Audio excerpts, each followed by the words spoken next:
इदाते उर्फ दादा इदाते जी का अल्प परिचय देना चाहूँगा।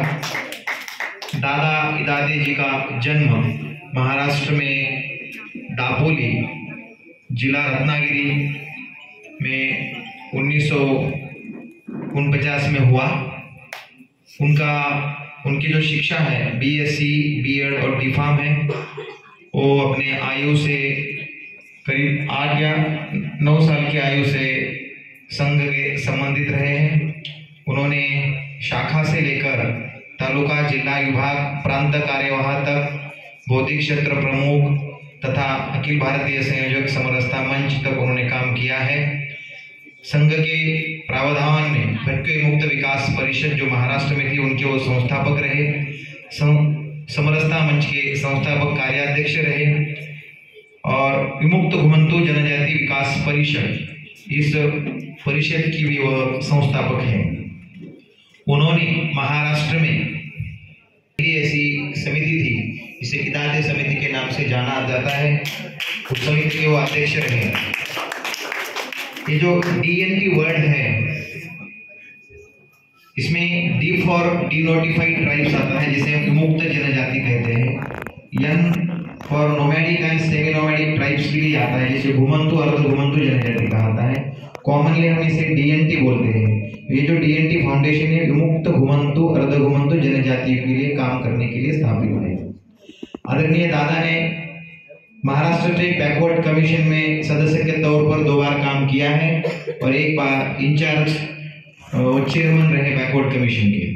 भारत सरकार के 2015 से 18 तक विमुक्त घुमंतु, अर्ध घुमंतु जनजाति आयोग जो सामाजिक न्याय एवं अधिकारिता मंत्रालय के तत्वाधान में बना था, उसके वो अध्यक्ष रहे। उसी आयोग के जो सिफारिशें थी, उस सिफारिशों के आधारित जो कल्याण और विकास के संबंधित जो भी रिकमेंडेशंस थी, उसके लिए जो भारत सरकार ने 2019 में विमुक्त घुमंतु, अर्ध घुमंतु समुदायों के लिए विकास एवं कल्याण बोर्ड बनाया, वो बोर्ड के भी प्रथम चेयरमैन रहे हैं। उसी आयोग के रिपोर्ट के आधारित भारत सरकार ने उन्होंने कुछ चीजें सामने लाई थी कि इस देश में करीब 265 nomadic, denotified, semi nomadic tribes उनको ऐसी मिली कि जो किसी राज्य में निवास करती है, बहुत सालों से रहती है, लेकिन उनका उस सरकार के किसी भी रिजर्वेशन कैटेगरी में नाम नहीं है। ऐसे 265 ट्राइब्स उन्होंने सरकार के ध्यान में लाई। तो इसके लिए सरकार ने नीति आयोग में एक उनका identification and classification for unidentified and unclassified denotified nomadic and semi nomadic tribes के संबंध में अभ्यास करने के लिए उप समिति बनाई। उनके भी आदरणीय दादा दादाजी सदस्य हैं। फिर ये सब करते हुए अब हम आते हैं हमारे जो दूसरे हमारे फाउंडेशन के सदस्य हैं, सम्माननीय भरत भाई बाबू भाई पटनी, जो गुजरात से है, जो अपने बाल्यावस्था से संघ स्वयंसेवक है। वो गुजरात के मैरीटाइम बोर्ड में सरकारी नौकरी करते थे।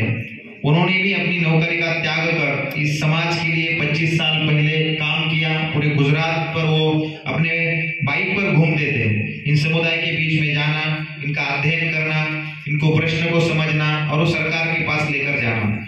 ये करते करते वो हमारे गुजरात के विमुक्त घुमंतु जनजाति विकास परिषद, इस संगठन के अध्यक्ष हैं, हमारे डीएनटी फाउंडेशन के सदस्य हैं और अभी सितंबर 2023 में उन्हें भारत सरकार ने ये जो विमुक्त घुमंतु, अर्ध घुमंतु जनजाति विकास एवं कल्याण बोर्ड है, सामाजिक न्याय मंत्रालय के अंतर्गत उन पर सदस्य के तौर पर नियुक्त किया है। हमारे सदस्य है कमलेश भाई पटेल, ये मध्य प्रदेश से है, कटनी से है। ये भारतीय मजदूर संघ में प्रदेश मंत्री के तौर पर कार्य करते हैं और प्रदेश में कामगार जो वर्ग है, हमारा जो लेबर फोर्स है, उसके लिए बहुत ही आक्रामक ट्रेड यूनियन लीडर के नाम पर कमलेश भाई जाने जाते हैं।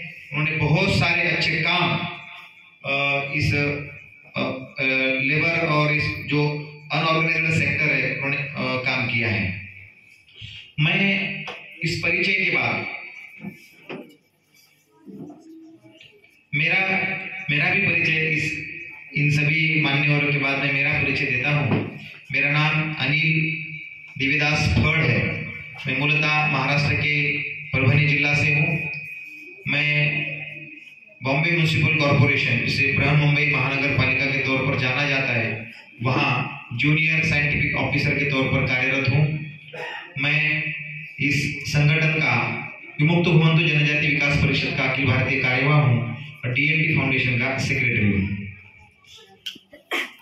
ये जो डीएनटी फाउंडेशन है, जैसे कि मैंने आपको बताया कि D notified nomadic and semi nomadic tribes, इसके लिए काम करेगा। ये करने की आवश्यकता क्या थी? जैसे आपने भी सुना कि सीएसआर के विषय आए, बहुत सारे सरकारी योजनाओं के विषय आए।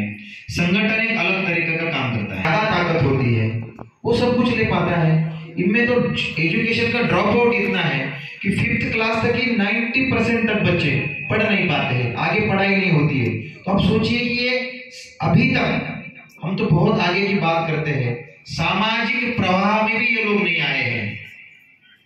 बहुत सारे कमीशन का रिपोर्ट देखेंगे तो कहा जाता है कि भारत में इनकी आबादी 15 करोड़ से ऊपर है, लेकिन इनमें एजुकेशन का परसेंटेज 2% है। एजुकेशन का परसेंटेज है, बाकी जॉब का तो हम छोड़ देंगे। और इस तरह के समुदाय में बहुत सारी एनजीओ फाउंडेशंस काम कर रही, जो साउथ इंडिया में हमें देखने को मिली कि ये धर्मांतरण का विषय इसमें ज्यादा है। इस समुदाय में हमने बहुत सारे, दादा ने क्रिमिनल ट्राइब सेटलमेंट में विजिट करी। आपने क्रिमिनल ट्राइब सेटलमेंट का नाम सुना तो होगा, आपको पता है क्या होता है? ब्रिटिशों के खिलाफ ये लोग लड़ते थे, उनको लूटते थे, इनको ठग्स ऑफ इंडिया जैसे आप जानते हैं, ऐसे बहुत सारी फिल्में आई। तो इनको कंट्रोल करने के लिए अंग्रेजों ने जो क्रिमिनल ट्राइब एक्ट लेकर आए थे 1871 का, उसे 1924 के तहत क्रिमिनल ट्राइब सेटलमेंट बना दी। मतलब क्या करने का, ये जो पूरा ग्रुप है ये अंग्रेजों के खिलाफ लड़ता है, इसको तोड़ना है। तो इसमें से कुछ लोग उठा के एक जगह पे उनको सेटल करने का एक कंपाउंड रहती है, उस कंपाउंड में, और उनका आना जाना समय सब नोटिफाइड करना। बाय बर्थ जन्म होता है, हम तो खुशी मनाते हैं ना जब घर में जन्म होता है, तो इनको पुलिस को बताना पड़ता था कि वो बाय बर्थ क्रिमिनल होता था। बाय बर्थ क्रिमिनल, मतलब कितना भयानक परिस्थिति थी इनके साथ। और इनमें अभी क्या हुआ कि समाज स्वीकारता नहीं है, प्रशासन ध्यान नहीं देता है, किसी सरकार का ध्यान नहीं है। तो इन समाज में इस तरह के एनजीओ सक्रिय हो गए और इनको थोड़ा मान सम्मान मिला, कुछ थोड़े से कपड़े मिलते हैं, कुछ एजुकेशन के बुक्स वगैरह मिलते, धीरे धीरे इनका धर्मांतरण बहुत बहुत तरीके से आपको साउथ इंडिया में देखा जाएगा। आप पहचान नहीं पाएंगे, नाम यही रहेंगे लेकिन धर्म यही नहीं होता है उनका, कैटेगरी वही रहेगी, धर्म वो नहीं होता है उनका। क्यों नहीं होता है? इस तरह के एनजीओ, सरकारी पैसा, सीएसआर का पैसा, जिस तरह से सरकार ने जिस भाव से इस कानून के लेकर सरकार लेकर आई, उसका मिसयूज होने लगा। और दादा को लगा कि सरकार कहां तक जा सकती है, एक आयोग सरकार को अपना रिपोर्ट देगी, सरकार योजना लेकर आएगी, लेकिन जैसे कहा कि सरकारी योजना बहुत है, सरकार की इच्छा है, ब्यूरोक्रेट्स की भी कुछ उच्चतर अधिकारी की इच्छा होती है, इंप्लीमेंटेशन का विषय आता है, पर सिंप्लीफिकेशन ऑफ इंप्लीमेंटेशन यहां पूरी गड़बड़ है। अगर इन समुदायों के लिए, जहां मैं बोल रहा हूं कि 2% इनकी शिक्षा का विषय है, तो इनको ऑनलाइन या कोई कौन सी स्कीम अभी पूरी ऑनलाइन हो चुकी है, इनको क्या लेना देना है ऑनलाइन से? तो इनको जीने का भी मतलब आज काम नहीं करेंगे तो रात को इनके घर में खाना नहीं मिलेगा, ऐसी अवस्था है। आप अभी जहां मंदिर के बाहर जा रहे हैं, कभी पूछिए, आपको यही लोग मिलेंगे जो फूल बेच रहे, कुछ ना कुछ काम धंधा, यही लोग मिलेंगे, कोई और नहीं मिलेंगे आपको। तो इस तरह का विषय। दूसरी बात, वहां मंदिर में किसी ने भी चोरी की, पुलिस आके इनको उठा के लेके जाती, पहले इन्होंने की, जैसे कि ये चोरी है। तो इस तरह का विषय इनमें काम करना चाहिए। इन लोगों के लिए काम करने के लिए एक जैसे सीएसआर के साथ ये फाउंडेशन जोड़ना है, तो सही मात्रा में। अगर आप 2015 के बाद आप देखेंगे जितने सरकारी डॉक्यूमेंटेशन आ रहे हैं समाज के बारे में, तो यही आ रहे हैं कि यह समाज, इसका योगदान भारत के संस्कृति में, धर्म की रक्षा में इतना रहा है कि आप थोड़ा सोचिए, समाज को लगने वाली हर चीज यह समुदाय देता था। हर चीज, आप जितने किले देखेंगे, जितने राजवाड़े देखेंगे, उनके उन जाति के नाम आप निकालिए, वो आपको घुमंतु जनजातियों से ही मिलेंगे। और कोई नहीं मिलेगा। इस देश के जितने रास्ते हैं, जितने रोड से डिस्कवर करने वाले यही हमारे धनगर, पाल, गडरिया जैसे समाज होते थे, जिनका उपयोग अंग्रेजों ने किया। लेकिन वो रास्ता बनाने वाला, पत्थर फोड़ने वाला भी घुमंतु जनजाति से है, ओढ़ है, बेलदार है, ओढ़ार, ऐसे समुदाय। लेकिन आज इनकी अवस्था, दशा, शिक्षा, सरकार की योजनाएं, आज कुछ कंपनियां तैयार है पैसा देने के लिए, लेकिन बीच में ये भी आया कि कंपनियों ने खुद के भी एनजीओ बना लिए, खुद के भी ट्रस्ट बना लिए। तो फिर सरकार ने कानून किया कि नहीं, अपने ट्रस्ट को वो नहीं खर्च करेंगे, ऐसे समुदाय को देंगे। लेकिन होता क्या है, मुझे बहुत खुशी हुई इस मंच पर इस विषय से जुड़े हुए लोग हैं, आए, उन्होंने अपनी बात रखी। तो उनके साथ इस फाउंडेशन को जोड़ना है। इस समाज के जो जो प्रश्न हैं, वो शिक्षा के हो, उनके संस्कृति के हो, कला के हो, उनको अगर जतन करना है, उनमें प्रसार करना है, प्रचार करना है और उनको समाज के मुख्य धारा में लाना है, तो ऐसे लोगों को इस विषय के साथ जोड़ना होगा। जो सामाजिक संवेदनशीलता अपने मन में रखते हैं, बड़ी बड़ी कंपनियों पर, बड़े बड़े पद पर है, लेकिन जिनके मन में सामाजिक संवेदनशीलता है, ऐसे लोग इस विषय के साथ अगर जुड़ेंगे, इस समुदाय के बारे में थोड़े से अपने मोबाइल निकालकर गूगल में खोज करेंगे ये लोग कौन हैं, तो ये लोग हमारे लोग हैं। यह सब, इनके विकास के बिना हमारा विकास अधूरा है। हमारे घर में एक भाई कमजोर होता है तो घर का विकास नहीं होता। इस तरह ये समाज हमारा प्रश्न है, हमारे समुदाय का प्रश्न है, हम जैसे पढ़े लिखे लोगों का प्रश्न है, हमारे राष्ट्र का प्रश्न है। यह समझकर हमें आगे जाना होगा, यही सोच लेकर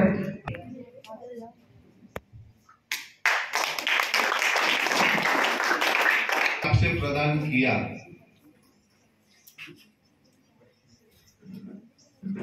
दादा हिताजे जी ने जो कमीशन 15 में बना, 18 महान तपस्वी ने आजाद भारत के इतिहास में संपूर्ण समाज से, मुख्य धारा में से आउट हुए, इतने बड़े पैमाने पर वो हुआ। गुजरात के अंदर हम लोगों ने जो सपेरे होते हैं, नट होते हैं, बजानिया होते हैं, मूलतः प्रधानमंत्री जो आवास योजना जो बनी गई, जो गुजरात में डीएनटी में सपेरों की 100 कॉलोनियां बनी और ऐसी पूरे गुजरात में 500 सेटलमेंट कॉलोनी बनी। तो हमारे प्रधानमंत्री जी के ध्यान में आया कि आवास, ये समाज का जो प्रोग्राम है, इसमें भी हमारा ये बोर्ड काम करने वाला है। हमारा जो कंसेप्ट है, यहाँ हमारा सौभाग्य डीएनटी फाउंडेशन के फाउंडर मेंबर और भारत सरकार के DWBDNC बोर्ड के सदस्य भरत भाई पटने, मध्य प्रदेश के भारतीय मजदूर संघ के एक प्रमुख कार्यकर्ता, एक चिंतक, एक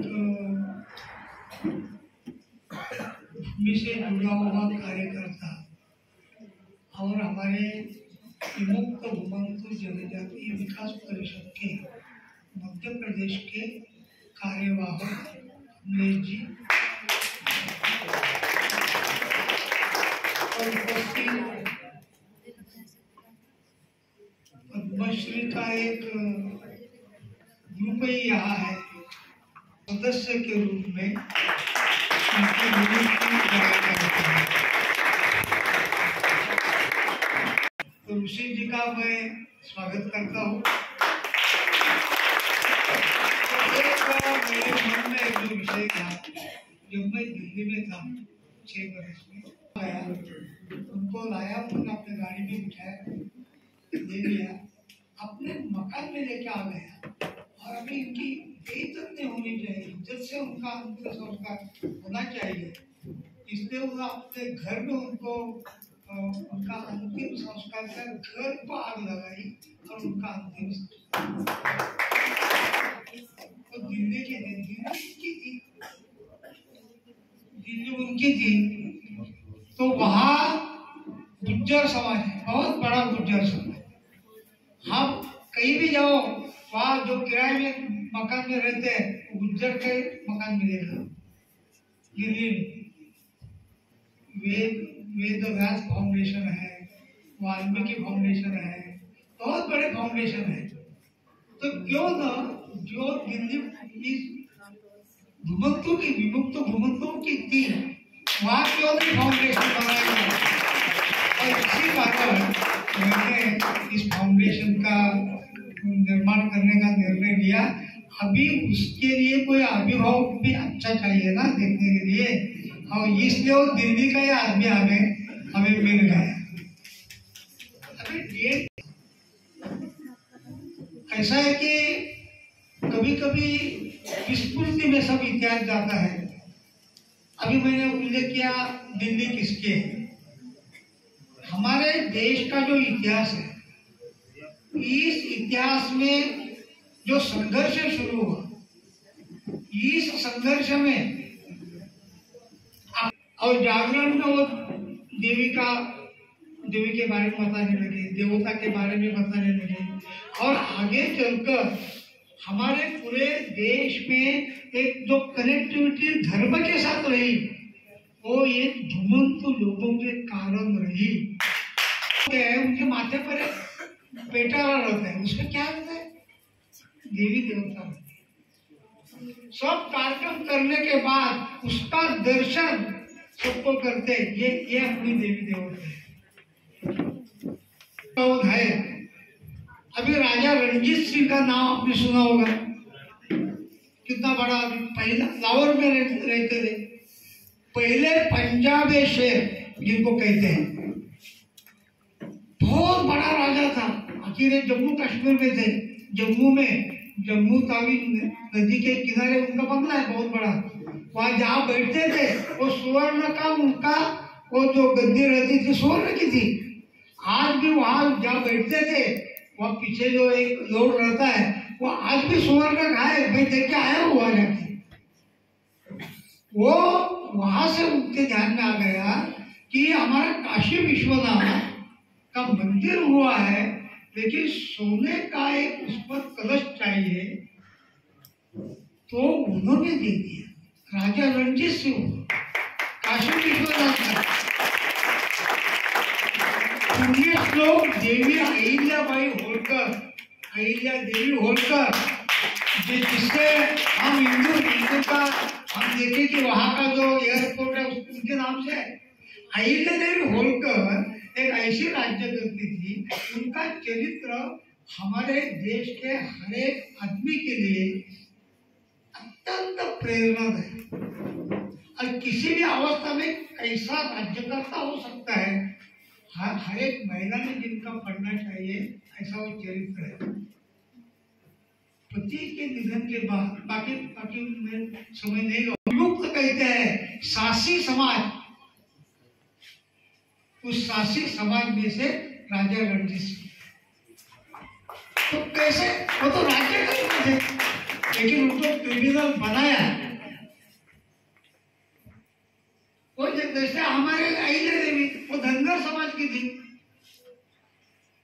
वो तो घुमंतु समाज में से, वहां का 17 बार वो उद्ध्वस्त हुआ था।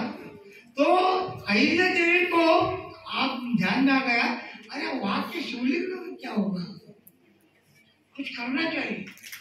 तो अहिल्या देवी ने, आज आप यदि सोमनाथ में जाएंगे तो सोमनाथ का मंदिर और अभी वल्लभ भाई पटेल का एक स्टैचू है, उसके बीच पे एक स्थान है, वहां उन्होंने मंदिर, अंडरग्राउंड मंदिर बनाया। गाभारा उनका अंडरग्राउंड है, एक ही आदमी एक बार जा सकते हैं नीचे।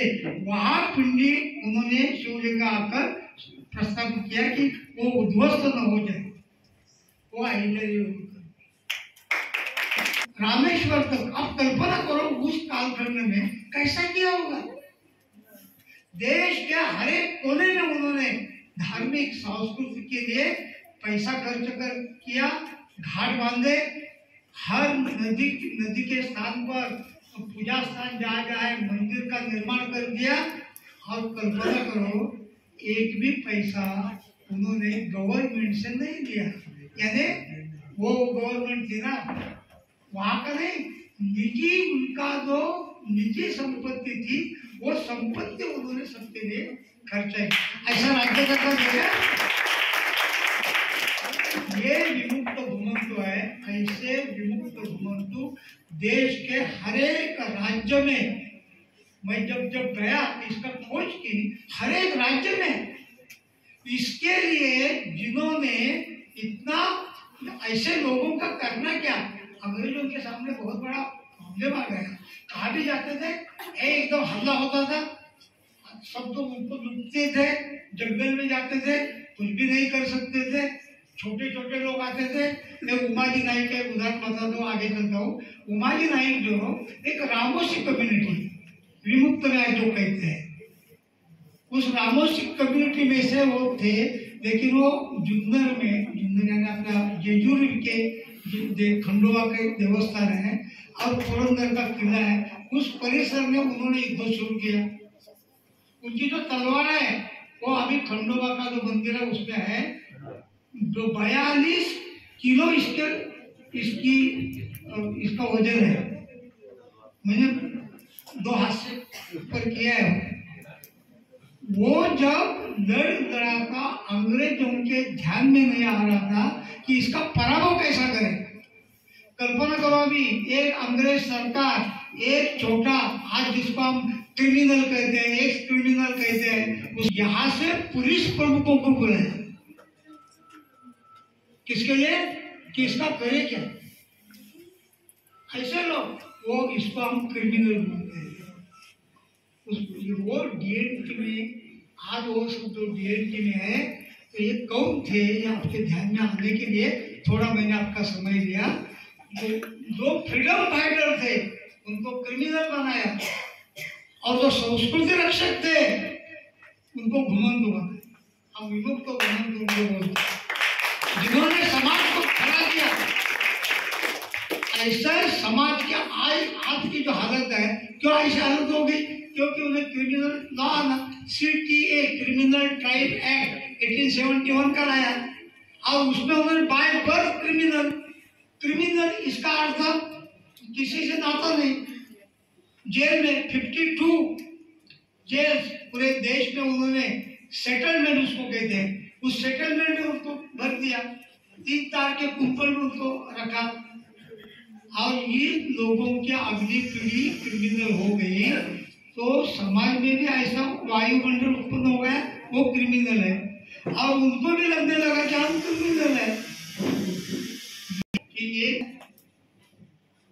जो इतने बड़े धड़ाऊ, और जिसके कारण मैं खड़ा हुआ, जिसके कारण उन्होंने मुझे पहले चेयरमैन बनाया महाराष्ट्र का, इसलिए लोगों के सामने मैं आ गया। और वो काम जब नरेंद्र भाई मोदी को समझ में आ गया, तो जब केंद्र में कोई आवश्यकता वो थी तो मुझे वहां बुलाया। तो इस तरह का जो समाज है वो उनकी करीबन 20 करोड़ आबादी, पूरे देश 20 करोड़ आबादी, 1658 जनजाति उसमें है, पूरे देश में फैला हुआ समाज है। तो इसको मेन स्ट्रीम यानी क्या, इसकी कभी चर्चा करनी चाहिए होगा। भाषण करने से राशन नहीं मिलता, हमारे अटल बिहारी वाजपेयी उस समय बताते थे। राशन पर भाषण हो सकता है, लेकिन भाषण से राशन नहीं मिलता, प्रत्यक्ष कुछ करना पड़ता है। तो करने के लिए हमने जो संस्कार राष्ट्रीय स्वयंसेवक संघ से हमने लिया कि ये पूरा समाज मेरा है, मैं इस समाज का एक घटक हूँ, पूरा समाज मेरा है, तो समाज के सुख दुख के साथ मेरा पूरा नाता है।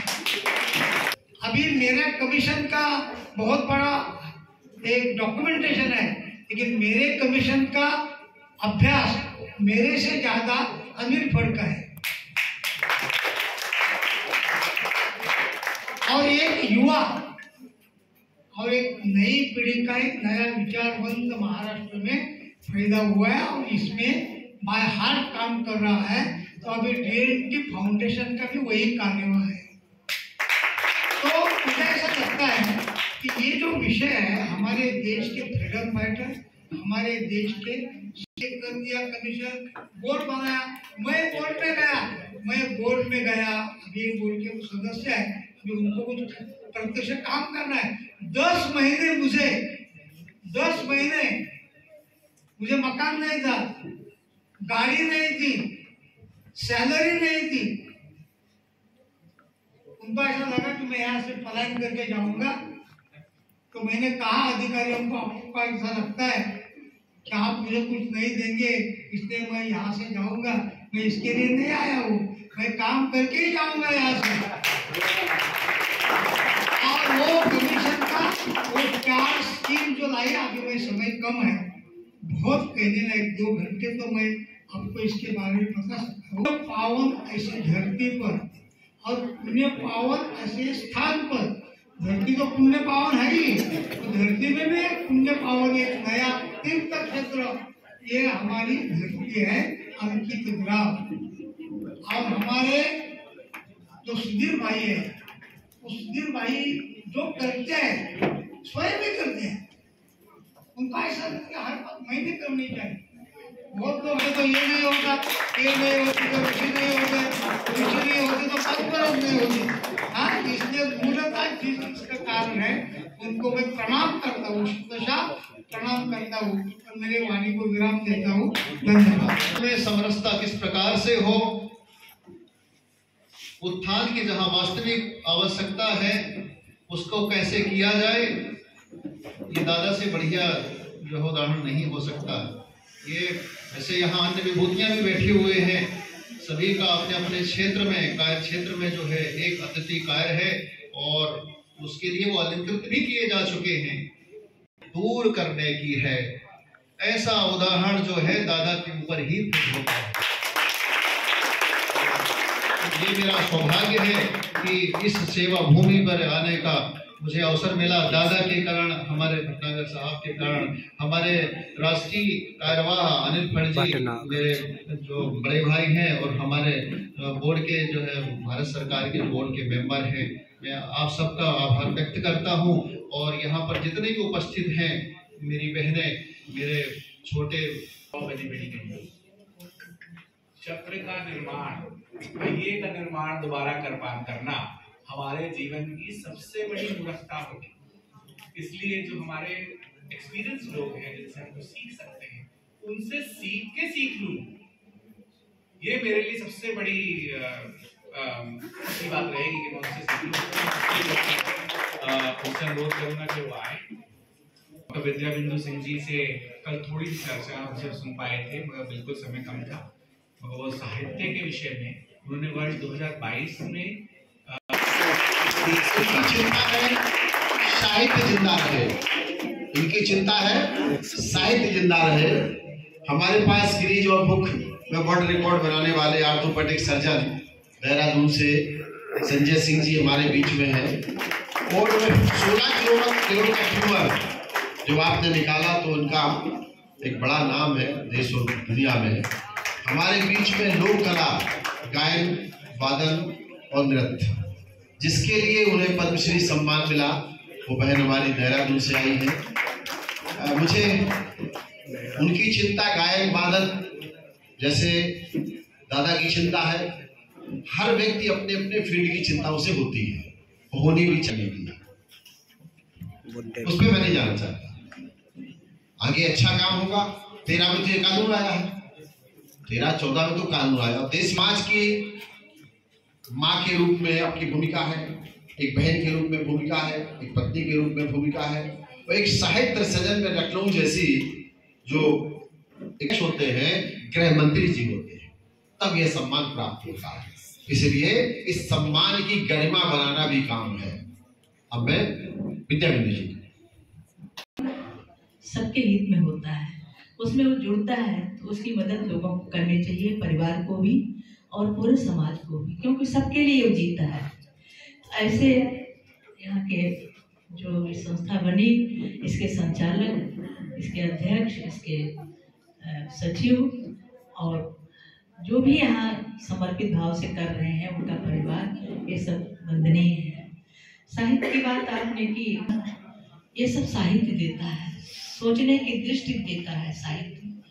और कहते हैं कि विधाता जिसके हाथ में कलम पकड़ाता है उसे पूरे संसार का दर्द दे देता है। सबके दर्द को अपने भीतर वो महसूस करता है, तब अभिव्यक्त करता है, और उसकी यह अभिव्यक्ति समाज को छूती है, समाज को स्पर्श करती है। इसीलिए करुणा से साहित्य का जन्म हुआ। वाल्मीकि ने कविता लिखी, करुणा से ही कविता फूटी थी, कहा जाता है। वियोगी होगा पहला कवि, आह से उपजा होगा गान। तो ये सारी बातें इसलिए कही गई कि शुभकामनाएं देता हूँ। संविधान के प्रस्ताव में दिया गया बंधुत्व का विचार न गालिब कहते हैं, महान होते नहीं महान बनाए जाते। क्योंकि समय मुझे 5 मिनट का ही मिला था, जैसा कि मैंने कहा था, मैं बहुत कुछ नहीं कहूंगा, लेकिन ये जरूर कहूंगा, यदि सेवा भाव हम में आ जाए तो ये something is better than nothing. यदि हम थोड़ा भी इसमें करने लगे तो ये हमारे लिए बहुत है। और जो कि अभी दादाजी ने कहा था, action is superior to inaction. हम सिर्फ सोचते रहे, उससे कहीं कुछ नहीं होना है। मैं एक ऑर्थोपेडिक सर्जन, मुझे 2021 में चिकित्सा के क्षेत्र में पद्मश्री मिला, जैसा कि अभी उमाशंकर जी ने बताया। और मैं सामाजिक कार्य भी करता रहता हूं। जब भी आपने बताया कि यहाँ चिकित्सक के अलावा आप क्या काम करते हो, ये मेरे लिए बड़े सौभाग्य की बात है कि मैं वैसे तो डॉक्टर के नाते में डॉक्टर्स की कॉन्फ्रेंस में जाता हूँ, इस सोशल वर्क की कॉन्फ्रेंस में ईमानदारी से कहूँ तो ये मेरा पहले ही ऐसी कॉन्फ्रेंस है। वैसे तो मैं काम बहुत करता रहता हूँ। मुझे पदवी मिलने के बाद मार्च 2022 में लोकसभा की प्राइवेट संस्था के द्वारा माननीय सांसदों से संवाद करने का मौका मिला था। मैंने उनसे अनुरोध किया था कि हमारे, लेकिन हम जैसे डॉक्टरों के पास साधन है, हम कहीं से कहीं भी जा सकते हैं। और हमारे, और यदि हम एक जाएंगे तो मैं हजारों लोगों की वहाँ सेवा दे सकता हूँ। 1000 लोग हमारे यहाँ पे आ नहीं सकते। यही मैंने माननीय महोदय से कहा था कि ऐसा यदि हो जाता तो ये बहुत अच्छी बात है, जिससे कि आम जनता में न केवल लोग आएंगे बल्कि इसके प्रति लोगों को जागरूकता बढ़ेगी। मैं तो यह मानता हूं कि डॉक्टर ही नहीं, कोई भी अपने ढंग से प्रोफेशनल कार्यों, रोजमर्रे के कार्यों से समाज की सेवा कर सकता है। डॉक्टर महीने के 30 दिन में से कोई एक ही दिन अपना स्वास्थ्य परामर्श का आयोजन कर सकते हैं। यह डॉक्टर के लिए भी अच्छा होगा कि उसको काम का दायरा बढ़ेगा और समाज को उनकी सेवाएं दे पाएंगे। इन निःशुल्क स्वास्थ्य सेवाओं में शायद इलाज तो पूरा ना हो पाए, लेकिन बहुत सी बीमारियों के बारे में स्क्रीनिंग हो जाए, जैसे कि हीमोग्लोबिन, ब्लड। कहते हैं सपने होते हैं आकाश की तरह अनंत, क्षितिज की तरह अजनबी। मैं कहता हूँ अनंत को भी तो नापा जा सकता है। वैसा हमारे वैज्ञानिकों ने मापा और पहुंच गए मंगल। अजनबी को भी तो बनाया जा सकता है अपना, जैसा हमारे पूर्वजों ने बनाया। हम सब की तरह वह भी तो मिलने से पहले अजनबी ही रहे होंगे, लेकिन मिलने के बाद मंत्र दिया, बसदेव कुटुंब, जिसका मतलब है परिवार। अपने सपनों को पूरा करने के लिए दूसरों का सहयोग लो और दूसरों के सपनों को पूरा करने के लिए अपना सहयोग दो, क्योंकि जीवन का आधार ही है सहयोग। सहयोग के बिना हम सबकी उत्पत्ति नहीं हुई।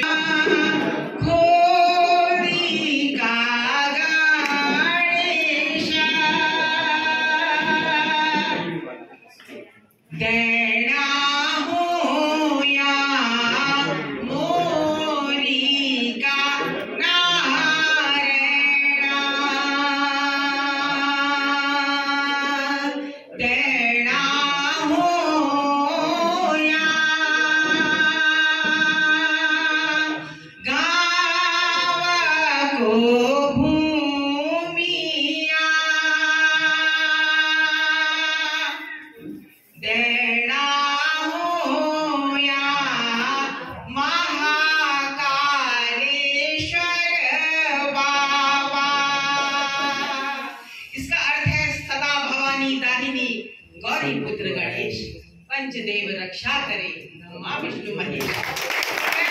आपको बहुत बहुत शुभकामनाएं देती हूँ और इन्हीं शब्दों से मैं इसको आप को विराम देती हूँ। बहुत बहुत धन्यवाद। और जो है ना पूरी विश्व भी विराजमान है और वसुधैव कुटुंबकम का असली द्वार है।